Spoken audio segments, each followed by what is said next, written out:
of course, learn a great deal about the character and the nature of God. We're told, for instance, back in the book of 1 John, chapter 4 and verse 8, that God is love.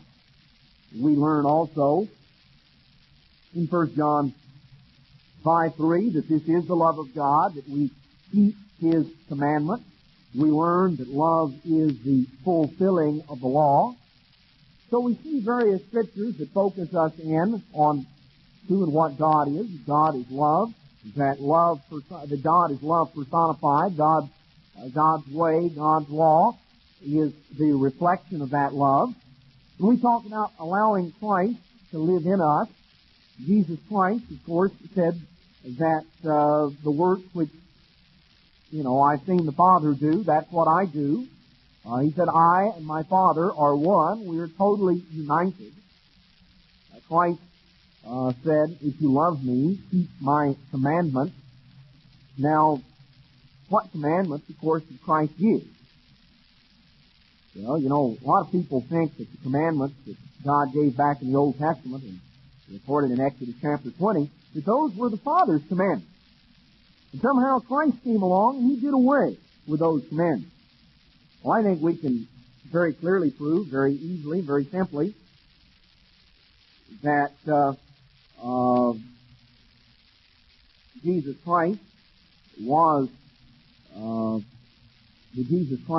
the one that was actually the one that spoke those commandments back on Mount Sinai, recorded back in Exodus chapter 20.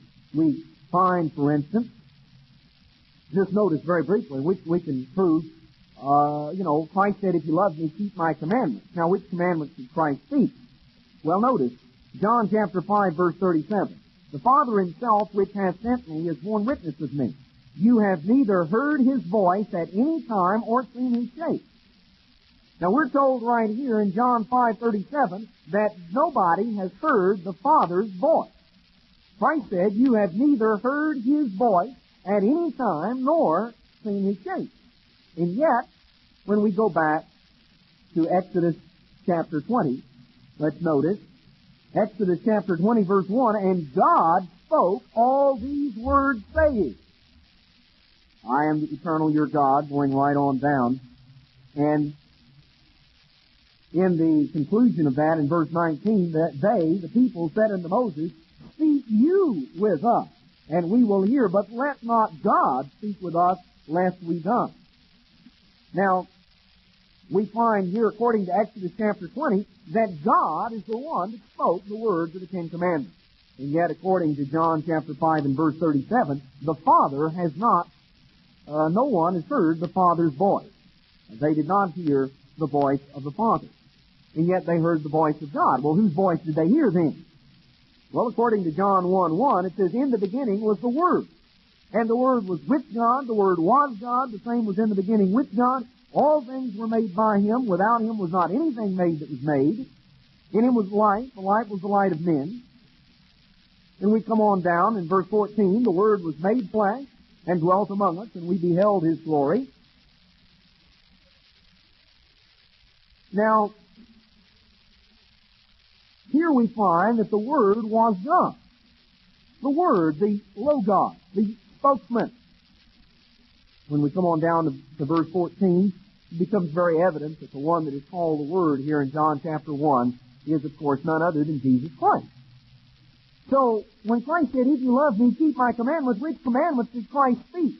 Well, Jesus Christ spoke the commandments that are recorded in Exodus chapter 20. Those are not just the Father's commandments, and Christ came and did away with them and introduced a new set. Those were the commandments Jesus Christ gave. The law of God. We're told, as we saw in 1 John, God is love. Love is the fulfilling of the law of God. We're told in 1 John 3:4 that sin is the transgression of the law. So God's law, basically summarized in 10 basic points, tell us the way that God is.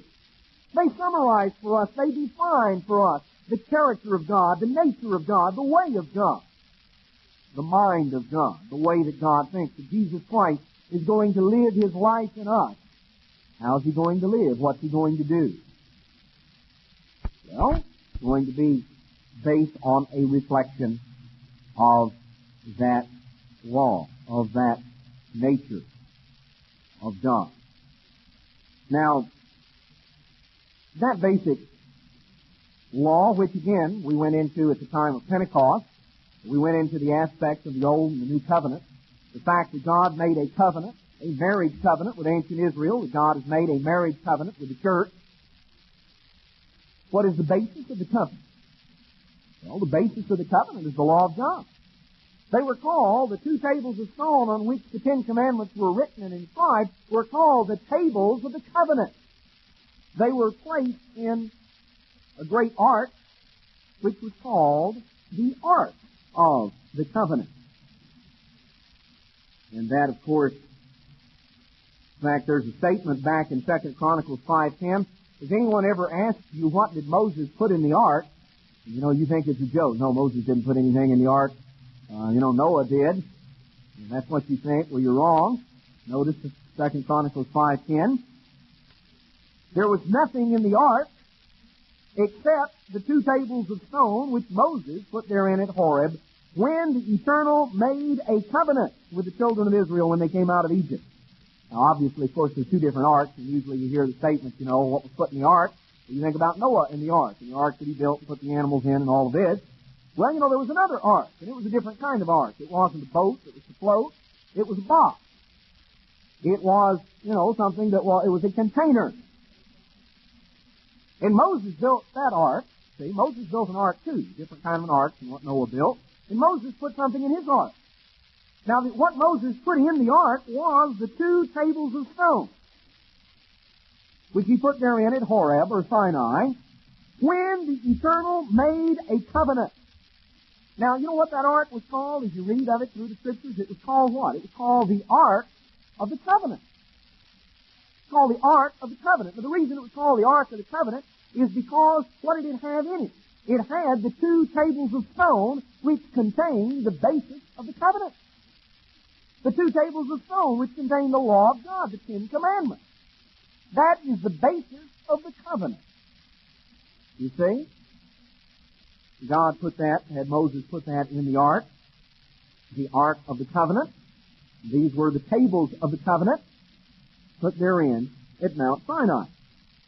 So we were focusing, last week and in some of the preceding weeks, we were focusing on the covenant that God has made with His people, the fact that we enter into that covenant relationship, and the fact that through God giving us His Holy Spirit, He begins to write His laws in our hearts and in our minds. That law, of course, again, is summarized back in Exodus chapter 20, as well as, of course, Deuteronomy 5, in 10 basic points. Christ, of course, summed it up, saying, love God with all your heart, with all your soul, with all your might, love your neighbor as yourself. On these two, he said, hang all the law and the prophets. This is what everything else is about. But these two basic points are further amplified. Loving God is amplified in the first 4 commandments. Loving your neighbor is amplified in the latter 6. And then each of those 10 commandments, each of those 10 points, is further amplified throughout the remainder of the Bible. We're going to begin a process of going through and focusing on that basic law of God, point by point. And I think we're going to understand as we go through and as we focus over a period of time on various points of the basic law of God. I think we're going to begin to realize more deeply how totally all-encompassing is the law of God, and how these commandments, which reflect the mind and the nature and the character of God, which are based on the love of God, and which instruct us how to love God and how to love one another. We're to receive God's Spirit and have God inscribing His character, His nature in us, Jesus Christ living His life in us, then we need to understand a little more clearly the basic law of God. And that's what we're going to begin going through. It's going to take a while. And maybe other subjects will be interspersed. But we're going to begin to go through God's law and to understand how it affects us and what it has for us. And I want us today to focus on the very first commandment and to understand more clearly what God means. Well, today, let's go back and let's focus on God's commandments. Let's focus on the first commandment. Notice back in Exodus chapter 20, of course you know the setting. God has brought the people together. They are gathered there at Mount Sinai. The mountain quakes and shakes. There's fire and thunder and smoke that proceeds out of the top of the mountain. The people are literally petrified because they are to hear the voice of God. And of course the voice of the one that became Jesus Christ. So we read in Exodus chapter 20, verse 1, "And God spoke all these words, saying, I am the eternal your God, which have brought you out of the land of Egypt, out of the house of bondage.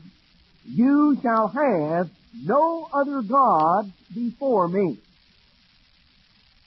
That is the first commandment. God said, I am the eternal your God. You shall have no other God before me. Well, brethren, as we go through and as we understand that commandment and understand how the full implications of this commandment in our lives, what it means for us, we need to understand more clearly, to begin with, who is the true God? Who is the God that spoke these words? That said, you shall have no other gods before me. Because if you don't know who the true God is, then how do you know if you're worshiping a false God? How do you know if you're serving a false God? The only way you can know, is to know who the real thing is. Who the real God, the true God is.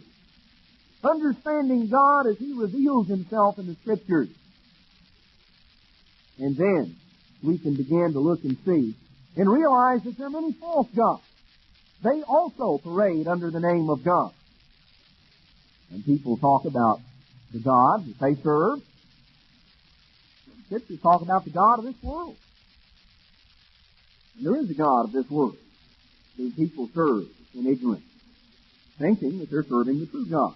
Yet we're told back in James chapter 4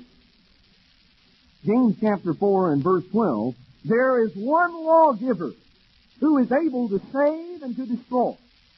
James 4:12, there is one lawgiver who is able to save and to destroy. That is, of course, the true God. The true God is the source of law. Now, what is your source of law? What is the source of your standards, of your values, of your concepts? This entire Bible is filled up with the law of the God that is described as the one lawgiver, the true lawgiver who is able to save and to destroy. Now, why is God able to be the one lawgiver? Well, we're introduced to God. God is the first thing we're introduced to when you pick up the Bible. Genesis 1:1, in the beginning, God created the heaven and the earth. In the beginning, God created the heavens and the earth. Now, we're introduced to God. We're introduced to God, the Creator. God is the one that fashioned and formed the universe. Now, we go through the story in detail, and I'm not going to go through it in detail today. I think we've done so in times past and undoubtedly can in the future. In Genesis chapter 1, going through an understanding about creation. But God is the Creator. God is the one that designed and created the physical universe that we see. God is the one that designed and created the first man and breathed the breath of air into his nostrils. God is the Creator. And because God is the Creator, because God formed and fashioned the earth. And you can go through the Psalms and it talks about how that the heavens declare the glory of God. The firmament shows His handiwork. How that as we gaze up at the heavens which God has created, at the stars which His fingers framed and formed. We're able to consider the greatness of God, the power of God.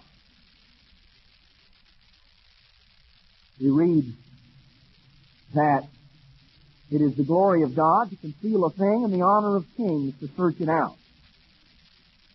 And of course, as man has increased in his knowledge and his understanding, he's come to understand and to, in a sense, unravel some of the secrets of the universe. By no means all. We've only just barely tipped the iceberg. We began to understand a little bit about the marvelous wisdom and intricacy that God has designed and created and fashioned. But God is the Creator. God is the life giver. God is the one that formed and fashioned the things that we see. And so therefore, God set in motion laws. When God created the physical universe, when God made the heavens and the earth, God set in motion laws. He set in motion laws that govern the rotation of planets, the revolution of planets around the sun, the revolution of the moons around the planets, their own rotation on their own axis. God set in motion laws, all the laws of science that we know of, and plenty of laws that we don't know of. You know, science didn't invent the law. Science hangs a name on it. They finally discovered something that God set in motion billions of years ago, and all of a sudden we think that we've really come up with something. Well, no, we didn't come up with something. God came up with something. We're just now finding out what it was. But God set in motion laws. And God gave laws for human beings. God gave laws. God gave standards that define what is right and what is wrong. Now, in understanding who the true God is, what does it mean? I am the eternal your God. I brought you out of the house of bondage. I brought you out of the land of Egypt. I freed you. You shall have no other gods before me, or, as it could be rendered, no other gods in place of me. What is a god? Notice Romans chapter 6 and verse 16. It defines that for us. Tells us what is a god. What is our God? Romans 6:16. Know you not to whom you yield yourselves servants to obey? His servants you are to whom you obey, whether of sin unto death or of obedience unto righteousness. Whoever you obey. To whom do you give your allegiance? Who do you follow? Who do you honor? Who do you extol? Who do you worship? Who comes first in your life? That's your God. The true God, that is the one lawgiver who is able both to save and to destroy, has set in motion certain laws. Now, the world as a whole does not pay heed to those laws. Society does not recognize those laws. Society wants to go its own way and do its own thing. It doesn't recognize the true God. It does not recognize the laws that God has set into motion. That's why, up a little bit further, we're told in James chapter 4 and verse 4, you adulterers and adulteresses, know you not that the friendship of the world is enmity with God? Whosoever therefore shall be a friend of the world is the enemy of God. You know, the true God has set in motion laws. The world is flouting those laws, flaunting those laws, flaunting its disobedience to those laws. Now, we demonstrate by our conduct, by the way that we live our lives, by the values that are apparent. Because you see, what we see on the outside is simply a reflection of what is on the inside. You can change up the outward appearance. You can change up certain things about the outside and do so temporarily and maybe look pretty good. You know, the Pharisees went through the motions of some of that. They cleansed the outside of the cup and of the saucer. They looked pretty good on the outside in terms of outward appearance, outward conformity to certain laws of God. But on the inside, they were as, ravening wolves. Now, we're told, Christ said, out of the abundance of the heart, a man speaks. You know, what we are on the inside, as a man thinketh in his heart, so is he. What are we tuned into? Are we tuned in to the friendship of the world? Are we enamored by the values and the customs of this society? You know, these things show up. They show up whether in very outward physical forms, whether it's the styles of just all the type of things that go on. You know, there have been various comments before, whether it's about the different things, the standards that God sets in His Word, the way that His people are to act, to look, to comport themselves. And yet, sometimes we want to get as close to the world. We want to get as close to the edge as we can get. We're enamored with a friendship of the world. We don't want to be different. We don't want to stand out. We don't want to be a peculiar people.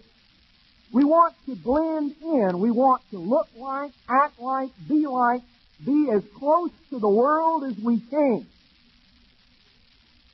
That's friendship with the world. And that's enmity with God. There's one lawgiver who is the Creator. There are many who attempt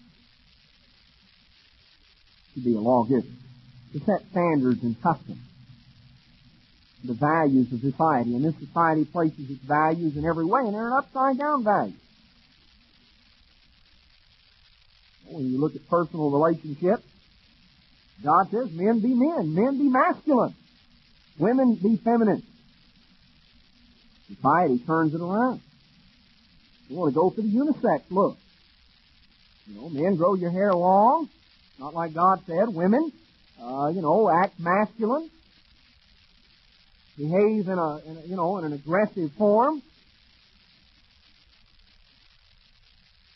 Society has its own values, and they downplay and they contradict every value that God has set.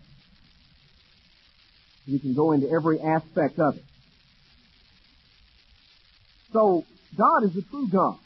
He's the Creator. He defines Himself as the possessor of heaven and earth. You know, when we read the story in Genesis 14, when we have the account of Abraham tithing. And this is, tithing is introduced in Genesis 14 not as something new, not as some law that God all of a sudden invented and told Abraham about, but it's something, it is simply introduced as an ongoing practice. That after Abram had returned from the slaughter of the kings, Genesis 14:18, Melchizedek, king of Salem, brought forth bread and wine, and he was the priest of the Most High God. And he blessed him and said, Blessed be Abram of the Most High God, possessor of heaven and earth. And blessed be the Most High God, which has delivered your enemies into your hand. And he, Abraham, gave him, Melchizedek, tithes of all. Abraham tithes here is an ongoing practice, an ongoing custom, not something that was invented or added at this time. And he tithes to God in the context that God was the Most High God, the possessor of heaven and earth. So the true God, the God that we're to serve, the God that is the author of the Ten Commandments, the God whose law that we read of in this book, that is a reflection, that law is a reflection of His love. That God is the Creator. That God is the lawgiver. That God is the possessor of heaven and earth. Now, in the context of being the possessor of heaven and earth, we first read of the mention of tithing, which recognizes, of course, that God is the owner of everything. That's why we're told in many places, well, notice Proverbs chapter 3 and verse 9. Honor the eternal with your substance and with the first fruits of all your increase. So shall your barns be filled with plenty, your presses shall burst out with new wine. Recognize that God is the possessor of heaven and earth. Recognize that God is the owner of everything. And honor that God with the first fruits of your increase. Honor that God with what belongs to Him. Now, there are many prerogatives that God expresses. There are many things about God that define who God is. You know, God reveals Himself through us, reveals Himself to us through His name. God uses many names in the Scripture. The word that is translated Lord in all capital letters in the King James Bible is always spelled in all caps. You'll notice it, as opposed to Lord that is spelled just normally with lowercase letters as well.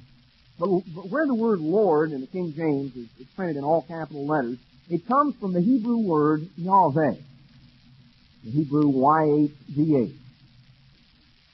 And the word literally means the eternal one, the self-existent one, the one with life inherent in himself, the one who, was and is to be. The eternal, probably the most succinct way of putting it, the most succinct translation into English, but the eternal, ever-living, self-existent one with life inherent in himself. That's really what the term means. God presents Himself as that. That tells you a little bit about God. God is eternal. God possesses life. We're told that God inhabits eternity. So God is the life giver. God possesses life. God then reveals Himself through various names which reflect various attributes, various characteristics of God. Now, in order to know that we are serving the true God, the Lord High God, the eternal God, the possessor of heaven and earth, the Creator, we have to understand a little bit of who that God is. We have to understand some of His attributes, some of His characteristics, some of the things that God possesses, the abilities that God possesses. Because only by knowing who the true God is and understanding that God are we able to understand that we're truly fulfilling the first commandment. God reveals Himself, as I say, through various names. Exodus chapter 15, God reveals Himself through a name. Exodus chapter 15, verse 26, God said, if you will diligently hearken to the voice of the eternal your God, and will do that which is right in His sight, and will give ear to His commandments, and will keep all His statutes, I will put none of these diseases upon you which I have brought upon the Egyptians, for I am the eternal that heals you. Or as it is in the Hebrew, I am Yahweh Rophikah. I am the eternal, your healer. Now that's one of God's names. That's part of who God is. That's who the true God is. He is God the Creator. He is God the lawgiver. He is God the possessor of heaven and earth. He is God our healer. Now when we go back, for instance, to Psalm 103, we find that healing is mentioned in the context of one of the benefits God gives His people. He tells us in Psalm 103, to honor God, says, praise the Lord, O my soul. Bless the Lord, O my soul. And all that is within me, bless His holy name. Bless the eternal, O my soul. And forget not all His benefits. Who forgives all your iniquities. Who heals all your diseases. God is Yahweh Rophikah. God is God our healer. Healing is presented here as one of the benefits that the people of God may partake of. It is a blessing. It is something that we have available to us because of the great God, the God who loves us, who gave for us His only begotten Son, who emptied Himself, divested Himself, made Himself a sacrifice for us. God reveals Himself as God our healer. God cares for us. God watches out for us. God is the one that we can go to in time of need, in time of help. He's the one in whom we need to put our trust and our confidence. We're told, for instance, in Psalm 18 and verse 1, I will love you, O eternal, my strength. The Lord is my rock and my fortress, my deliverer, my God, my strength. In whom will I trust? My buckler, the horn of my salvation, my high tower. I will call upon the eternal who is worthy to be praised, so shall I be saved from my enemies. So God is here. We learn a little bit more about God. Who is the true God? God is our source of strength. God is our rock. He is our stalwart support. So He's a rock, not a piece of crumbling sand. He's a rock. He's our fortress, our protection. Who is our protector? Where do you put your trust? What do you look to? My deliverer, my God, my strength. In whom will I trust? My buckler, the horn of my salvation, my high tower, my refuge. God is the one that we can look to as our protector, our provider. Notice on over in Psalm 23. Here's the true God. Here's who the true God is. The Lord is my shepherd.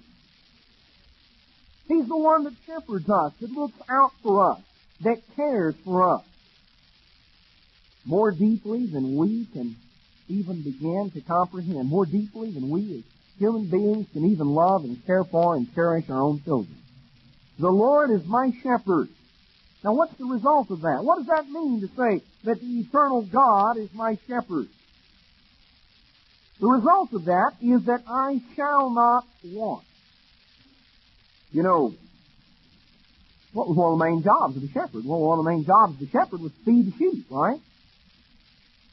You know, if sheep starved to death, the shepherd obviously wasn't doing his job.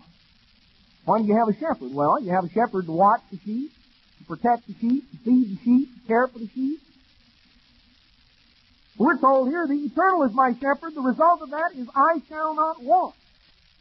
I'm not going to be in need because I've got a shepherd that I can look to. He makes me to lie down in green pastures. He leads me beside the still waters. You know, God leads us. He leads us into the good areas. Now that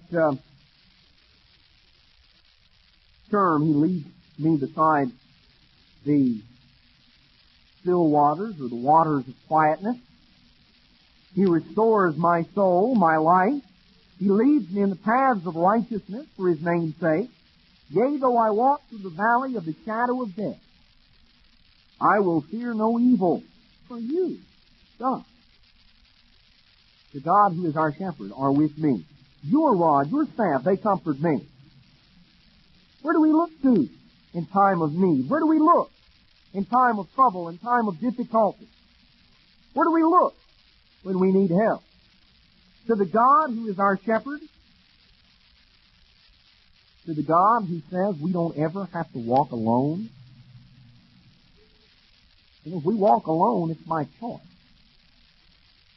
God leads us in the paths of righteousness. Now, when we veer off the paths of righteousness and are going our own way, we're going to persist in our own way, and we're not going to follow the path where God leads, then yes, we might walk alone. So God is our shepherd, and God will lead us, God will guide us, and we're willing to follow in the paths that He leads us.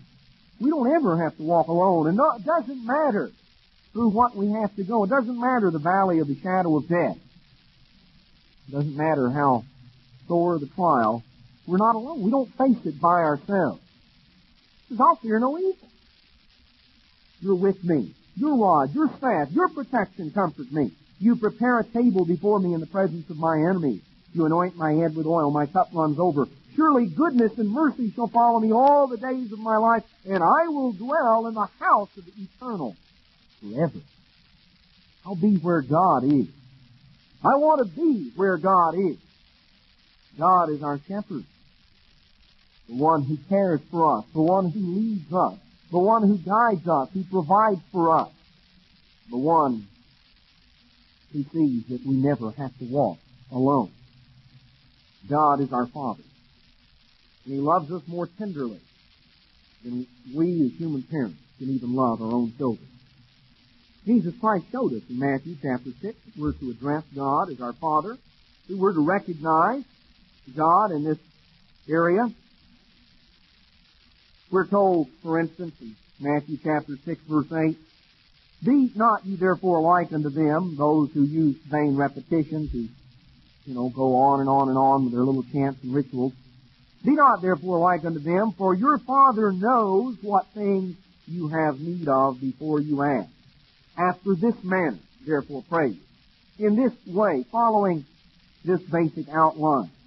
Our Father, which art in heaven, hallowed be your name. We're told to address God as our Father, realizing that God loves us. God watches over us.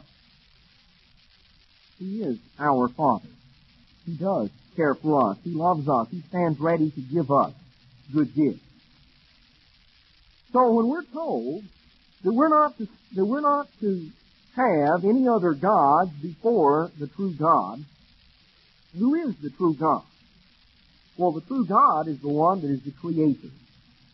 He is the one that is the lawgiver. He is the one that is the possessor of heaven and earth. He is the God that is our healer. He is the God that is our protector and our provider, our maker, our shepherd, our Father.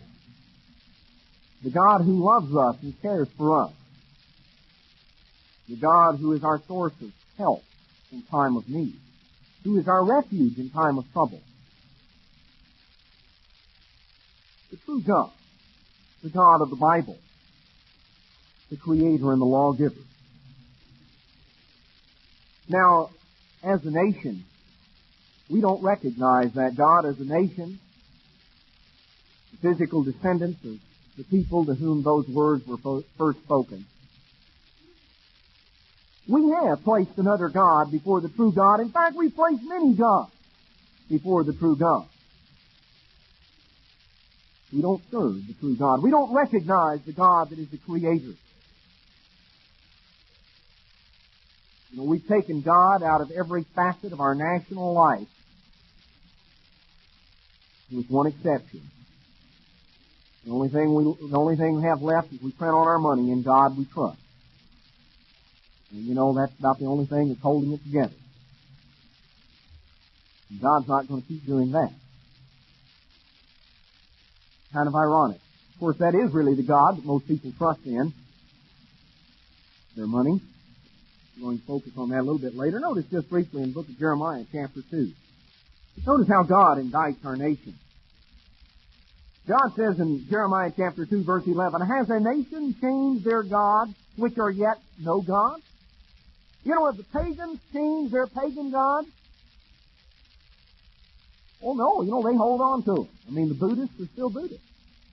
They still follow the teachings of Buddha. And the Confucianists, in their confusion, still follow the teachings of Confucius.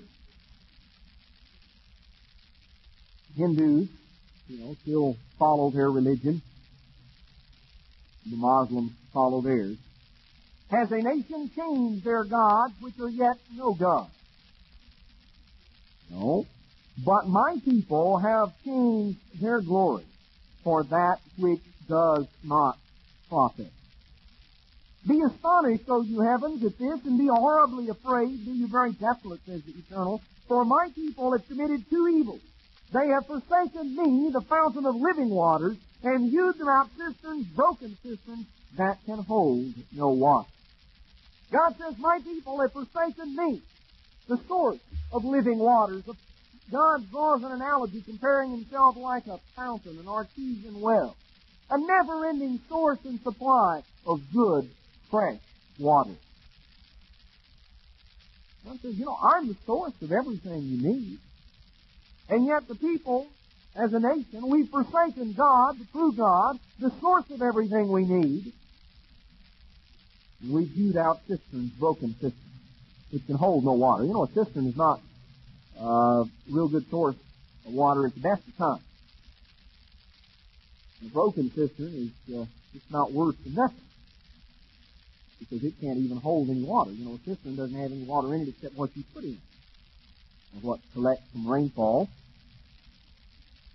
So, it's easily used up, easily evaporated. It doesn't last all that long. Depending on use, you have to be pretty sparing when your only source of water is a cistern. the source of water is an artesian well, you've got a seemingly never-ending supply. God says as a nation, we've rejected the true God and we've gone after a false God. Notice back in the law of God. Notice back in the book of Leviticus, chapter 18. Notice what God instructed our forefathers. Leviticus chapter 18 and verse 21.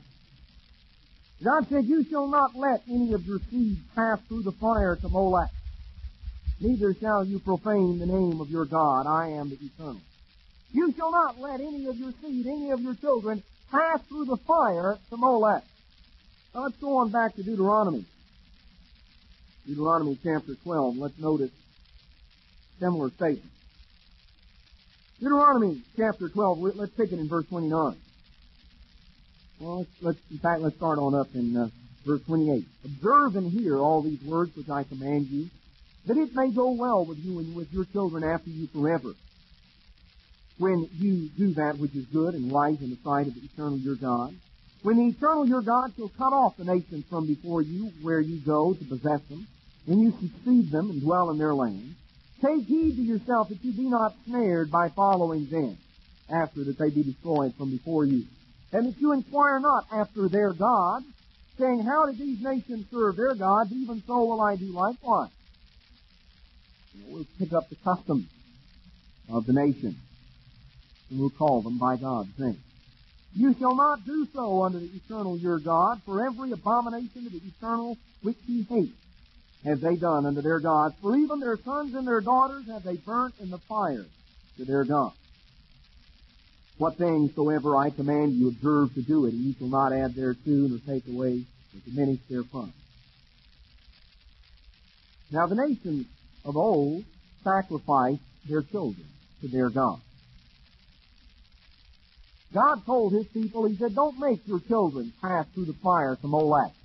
Don't sacrifice your children to false gods. Israel of old did that. Notice in the book of Isaiah, chapter 2. Isaiah chapter 2 and verse 7. Let's notice, picking it up, Isaiah 2, let's pick it up in verse 6.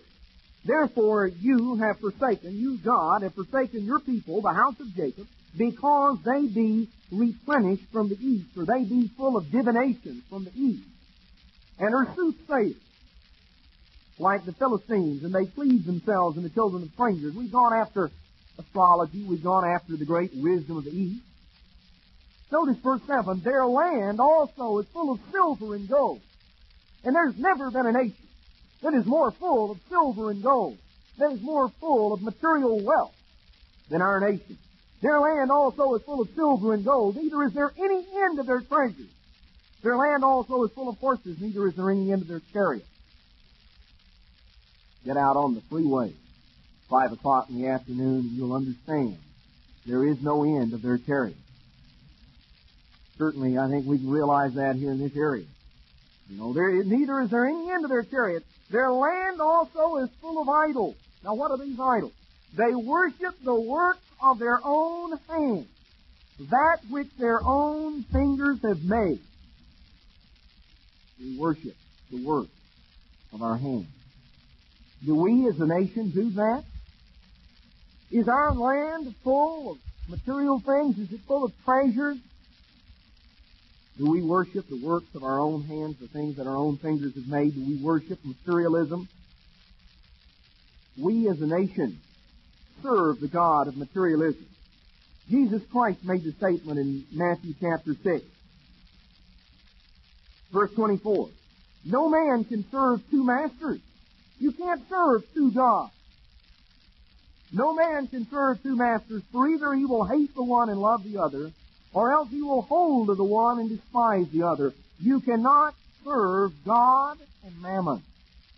The word mammon simply means money. It means physical riches.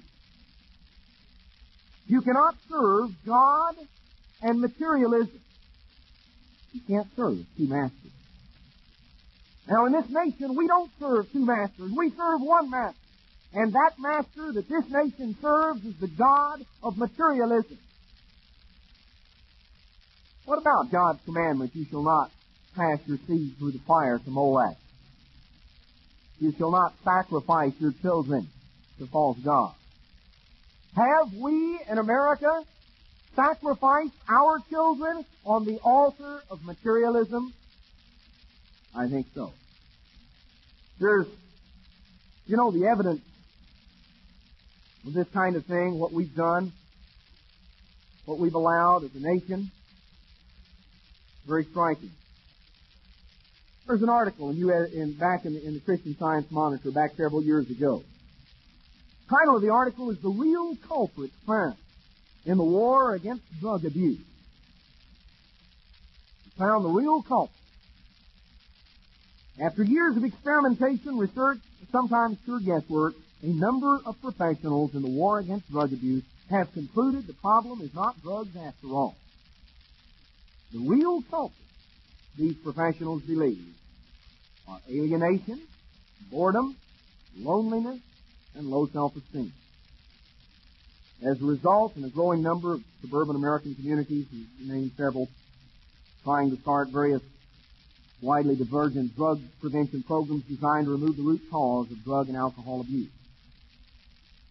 Now, this was written several years ago, and they haven't succeeded because they haven't been able to get at the root of the problem. Now, what they focused on what part of the root of the problem is, but they ran a survey, at least a survey of about 600 suburban high school students, showing about 7 in 10 have a sense of feeling removed, not cared for, generally alienated.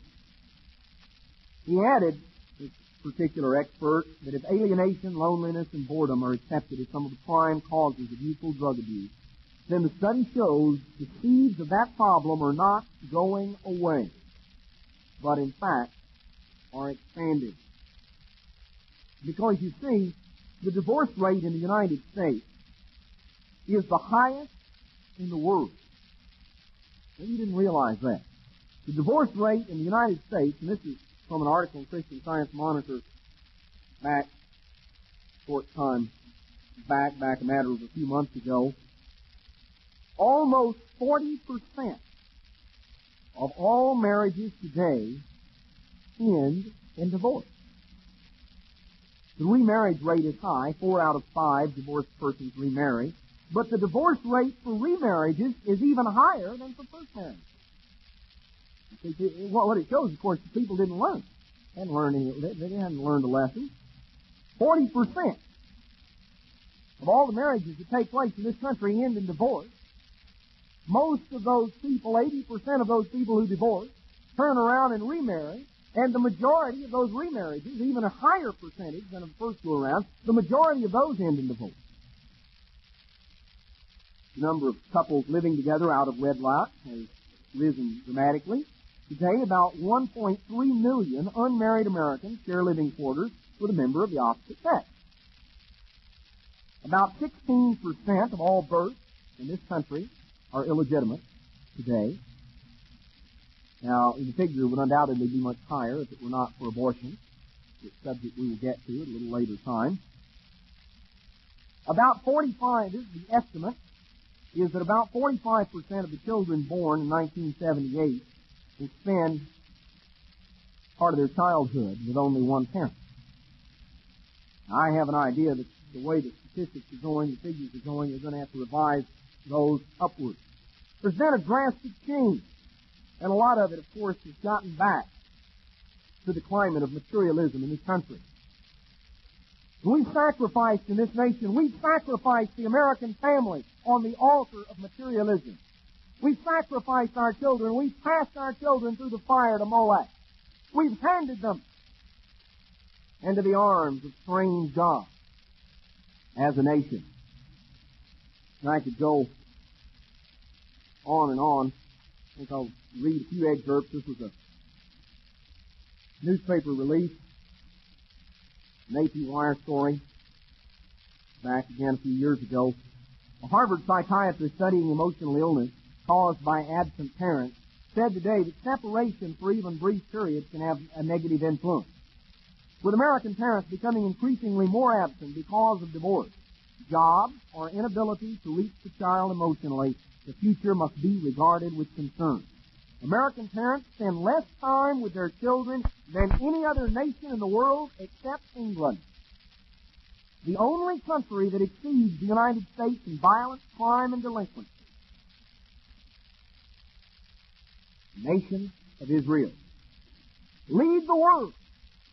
The nations to whom God gave His law. The nations to whom God gave the knowledge of the true religion, to whom God revealed Himself as the true God.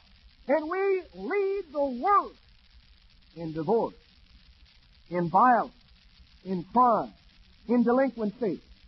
We lead the world in degeneracy. We have done worse than the heathen, worse than the nation whom we have replaced. The ever-increasing divorce rate in this country leaves more and more children with an absent parent, and the continuously increasing percentage of mothers who work has left over 6 million preschool children in homes where both parents are absent for most of the day. Who then does the job? In fact, the figures are remarkable. The fact that almost today, this is more recent. This is a year ago, so this statistics have gone up even since then. Almost 60% of this country's families have 2 or more wage earners. As a result, fewer people stay home to tend the children, tend the house, and care for the children. Of married women with children under 6, the percentage in the labor force in 1979 was 43.2%. which had multiplied 4 times over since 1950. Of all married women with children ages 6 to 17, 60% now work or seek jobs, up from 28% in 1950. Almost half, in fact, I think this statistic is about a year old. I think it's probably right at half or pushing half of married women with children under 6 who are in the labor force. They're not, and you know, why is that the case? Well, of course, time after time, the reason is in order to have more, in order to keep up with the Joneses, so to speak.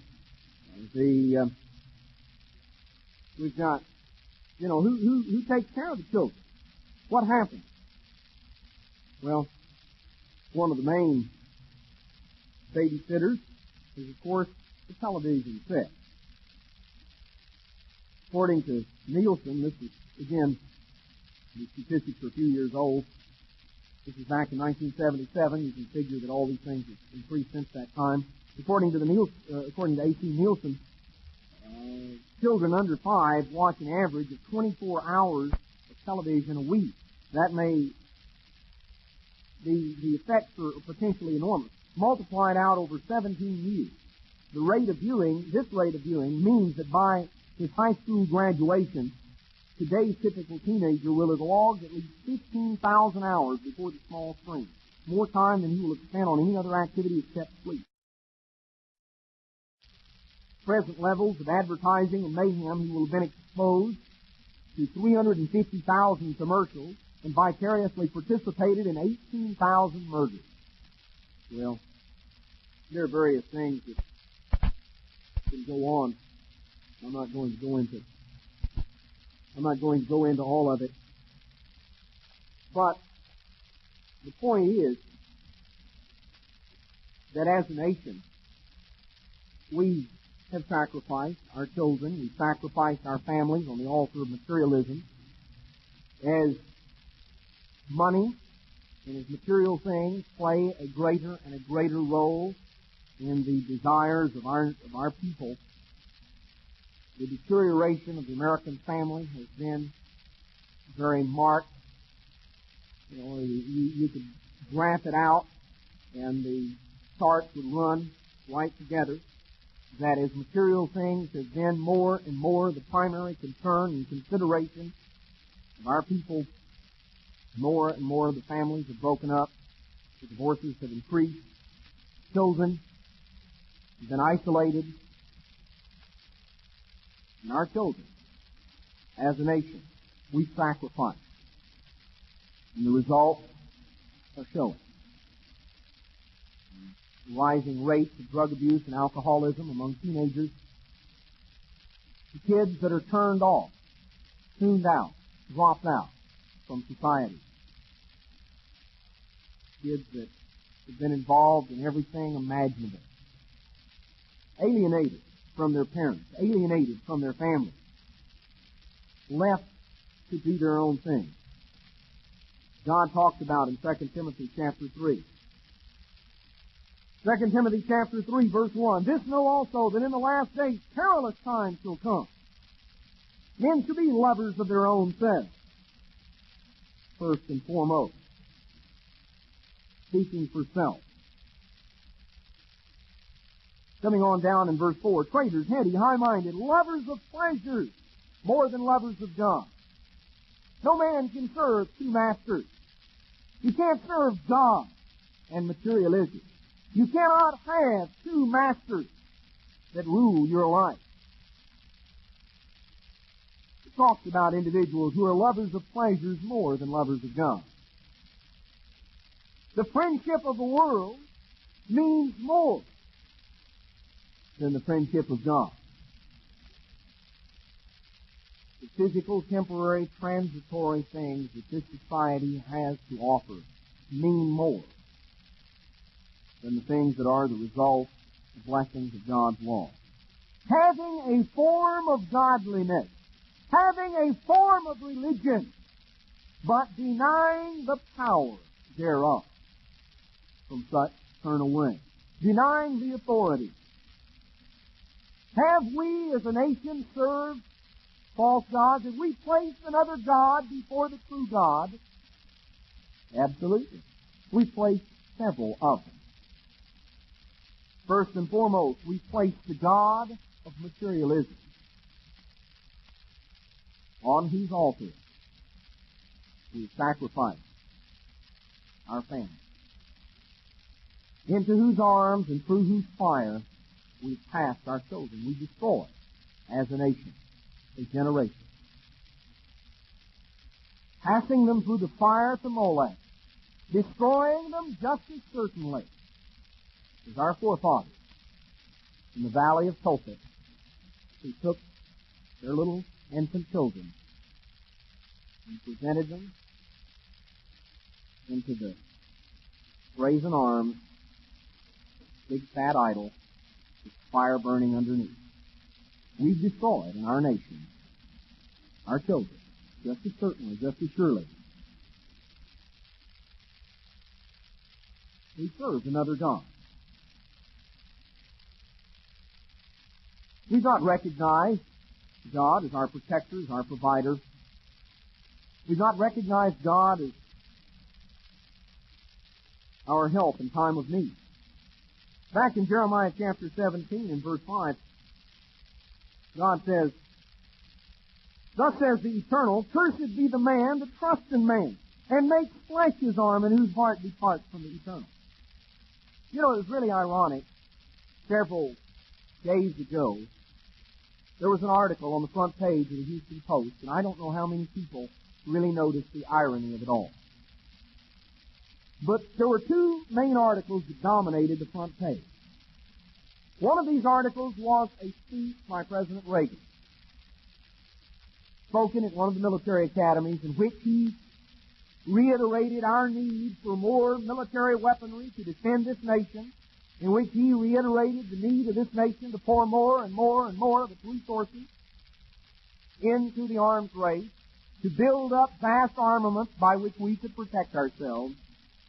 And right across the page from this article was another article, in which it described one of the worst debacles that has taken place in the history of this country, in terms of just a horrible tragedy, of over $1 billion worth of damage that was done to all these fighter planes and all this weaponry that was destroyed on this particular ship when the plane crashed. the lives that were lost, the weaponry that was destroyed, the well in excess of $1 billion, almost $2 billion worth of damage that was done to our weaponry, our advanced weaponry, on this carrier off the coast of Virginia. You know, the scripture couldn't help but come to mind here, Jeremiah 17:5. Cursed is the man that trusts in man and makes flesh his arm, whose heart departs from the eternal. We want to trust what we can do. We want to trust in our armaments and in our missiles. We want to trust in what we humanly can do. Pretty vain, pretty empty. The very day we're calling for more massive government expenditures in the arms field, almost $2 billion worth of arms go up in smoke. Not because the enemy attacked us, but because we, crashed our own plane into our own ship. You depend on human beings, you're in trouble. You know it's going to take $1 trillion just for catch-up. This was an article in U.S. News and World Report back a short time ago. The biggest peacetime U.S. military build-up in 2 decades is in the works. But concern is rising that there may be too little, too late to check Soviet advances. A 5-year plan calls for more than $1 trillion to increase military pay, buy new ships, warplanes, tanks, weapon systems, and deploy a new nuclear strike force in Europe. The administration's $147 billion spending plan for 1981 is the first installment in a 5-year plan that will, with the impact of inflation, push the 1985 defense budget above $225 billion. The 5-year total to more than $1 trillion. We are rapidly approaching the point where, as was the case during the Vietnam War, 10% of our gross national product is being spent in military and military-related fields. 10%. A tithe. We as a nation are tithing to the God of war. Another place where we sacrifice the cream, the crop of our young manhood. An arm of flesh, to whom we've looked for protection. God tells us in the book of Lamentations that He's going to take down the hedge that He's put around this nation. And we're going to realize too late, that our protection has come from the great God, the God whose law we have disregarded, the God on whom we have turned our back as a nation. We serve the God of materialism. As a nation, we serve and tithe to the God of war. We sacrifice our children to the God of war, as well as to the God of materialism. You know, there are other gods. We went through and we focused on some of the other, on the various characteristics and attributes of the true God. Of course, one of those is we focus on the fact that God is our healer. Interesting statement here made in U.S. News and World Report back a short time ago. It says the cost of health care or medical care, I guess really you shouldn't say health care, I ought to say sickness care, because that's what we do in this nation. The cost of sickness care in the United States is rising at an astronomical rate. There's no relief in sight. Health bills, they're not health bills. They're not paying for being healthy, they're paying for being sick. Are going up faster than those for any other cost of living item, and are taking a dime out of every dollar of the average family's income. Now, what does that tell you? Well, as a nation, we're paying our first tithe. We're also paying a second tithe to a different God. You see, the various gods that we serve as a nation all demand their tithe. This is an interesting statement back in 2 Kings. 2 Kings chapter 1 and verse 2. Ahaziah, who was one of the kings of Israel, fell down through a lattice in his upper chamber that was in Samaria, and he was sick. And he sent messengers, and he said, unto them, Go inquire of Beelzebub, the god of Ekron, whether I shall recover of this disease. Now Beelzebub, called here, Beelzebub means literally the Lord of Flies, or the Lord of what flies hover over. Literally. That's literally the meaning. Beelzebub was the patron saint, or the patron god of medicine in the ancient world. And his priests were practitioners. They used various concoctions that often involved flies, and the things that flies hovered over, dung, in their various concoctions and in their various remedies.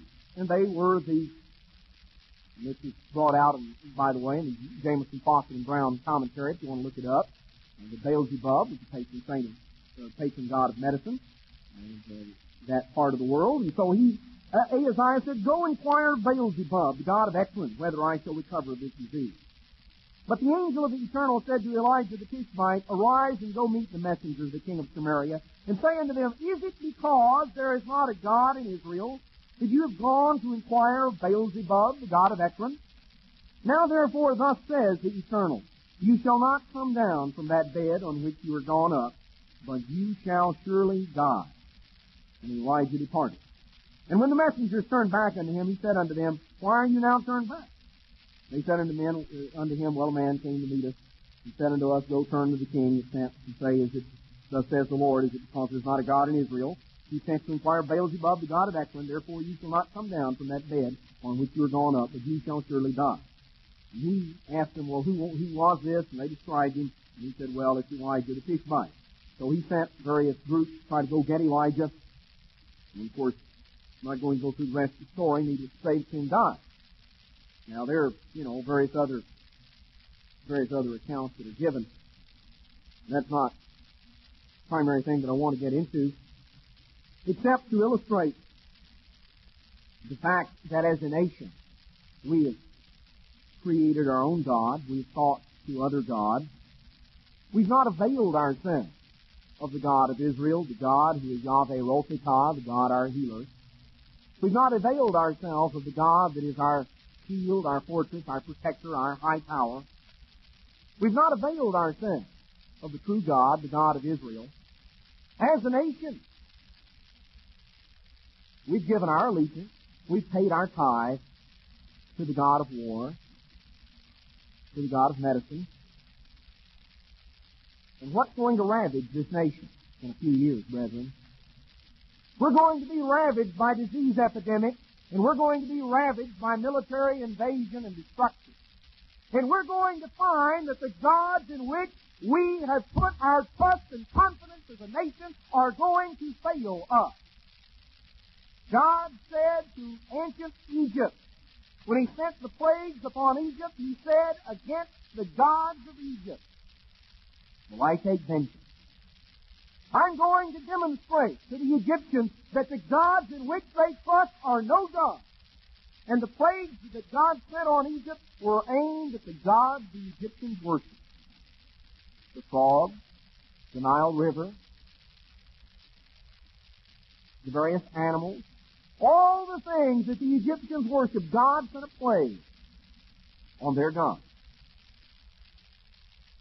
God is going to allow plagues to come on this nation because God is going to take His hand from this nation. God is going to remove His hedge that He has set around this nation. We're going to get to the point, as it describes in Isaiah 2, where we're going to cast our gold and our silver to the bats and to the moles in the cave. The God of materialism is not going to be able to deliver us. Our treasures, our physical things that we've trusted in this nation are not going to be able to deliver us in the day of the Lord. Our military armament, the God of war to whom we've paid our tithe and sacrificed our young men, is not going to be able to deliver us in the day of God's visitation. And the God of Mekron, the God of medicine, Beelzebub, the God of Ekron, is not going to be able to deliver us in the day when the plague strikes this nation. And when 1/3 of the inhabitants of this land die. That's what God says. You can go back to the book of Amos, you can go back to the book of Ezekiel, And God talks about the fact that 1/3 are going to die. The famine and the disease epidemics that are going to sweep this nation. Have we, brethren, as a nation, put another God before the true God? Have we honored and extolled the great God, the Creator God, the one lawgiver that is able to save and to destroy? The great God that brought us out of the house of bondage, out of the land of Egypt. The great God who has given us His laws, His standards, His values. Have we as a nation committed two evils? We've rejected God, the source of law, the source of standards, of values, of truth, the source of living waters, and we've hewed out cisterns, broken cisterns, cisterns which can hold no water. We've sought our own way. There's a way that seems right unto a man. The ends thereof are the ways of death. The first commandment. God says, I am the eternal your God, who brought you forth out of the land of Egypt and out of the house of bondage. You shall have no other God before me. Brethren, that's the starting point. We need to examine our lives. We need to examine ourselves as we say that we are the people of God, that we are adherents to the covenant of God, that the law of God is being inscribed in our hearts and in our minds through the power of the Spirit of God.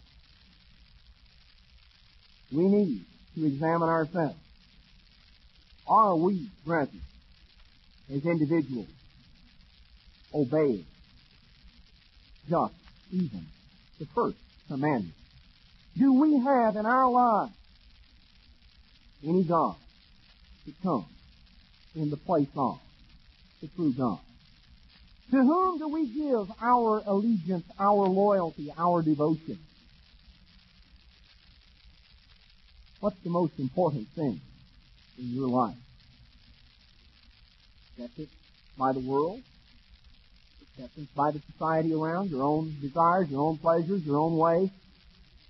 Or, brethren, are we truly seeking to live by every word of God? Are we seeking to serve the true God, the God of Israel, the Creator God, the Lord High God, the possessor of heaven and earth, the great Creator God, the Lord who is our shepherd, our Father, the God who loves us, and who desires to give us every good thing? That, brethren, is the true God. He holds out many blessings and many benefits.